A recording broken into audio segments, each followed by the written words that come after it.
Hi guys, so I picked a blog called The Lean Green Bean. This blog is run by an RD named Lindsay from Columbus, Ohio, who has 3 children. She went to Ohio State University where she got her RD.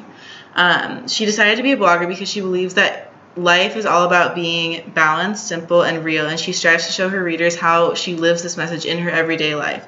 She also believes that eating healthy and having a balanced life doesn't have to be expensive. For the types of food and cooking that she has on her blog, she focuses on healthy recipes, nutrition information, and tips for new moms and workouts.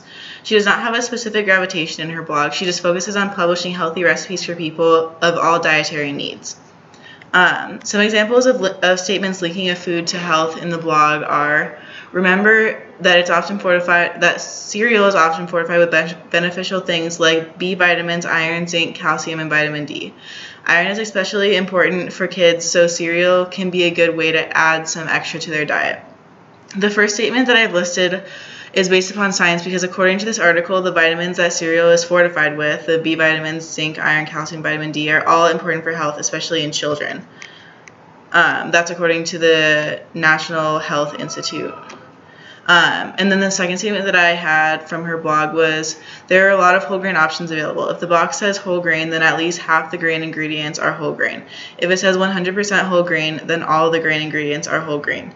You can look for the yellow and black whole grain stamp. If it says 100% whole grains, it has at least 16 whole grains, which is 1 serving of whole grains. So whole grains is important for health because it is a more complex carbohydrate than like white bread. So it is less easily broken down in the small intestine, leading to feeling fuller longer. Also, more complex carbohydrate is less easily broken down into monosaccharides, which can be taken up by the hormone insulin, which is produced by the pancreas, which can, if you have insulin resistance, can lead to diabetes. And then the third statement that I chose was, look for fiber. If it's low in sugar but also low in fiber, add some fresh fruit, nuts, or seeds to boost fiber content. Fiber intake goals: 19 grams per day for 1 to 3-year-olds, 25 grams per day for 4 to 8-year-olds, continues to increase for older kids and adults. Cereals like Rice Krispies, Corn Flakes, and Crispix fall into this category with just a few grams of sugar but no fiber either. So fiber is also a really good source for digestive health. That is, so you have 2 types of fiber. Soluble fiber can help lower cholesterol, and then insoluble fiber helps mobilize food in the digestive tract, leading to more regular bowel movements. And this is from healthyeating.org. And then the blog is very appealing, and the photography is especially really good and inviting to look at. It's also pretty well organized, except for that the author maybe should have made her mission statement more clear and easily accessible so that her readers can better understand her goal of creating this blog. So if I were to design my own blog, the focus of my blog would be good food recipes that focus on high nutrition ingredients, and I would include with each recipe more information on what the healthy ingredients do for the body. I think that the general population doesn't have a really good understanding of what vitamins, minerals, fat, cholesterol, and other food components actually do for the body.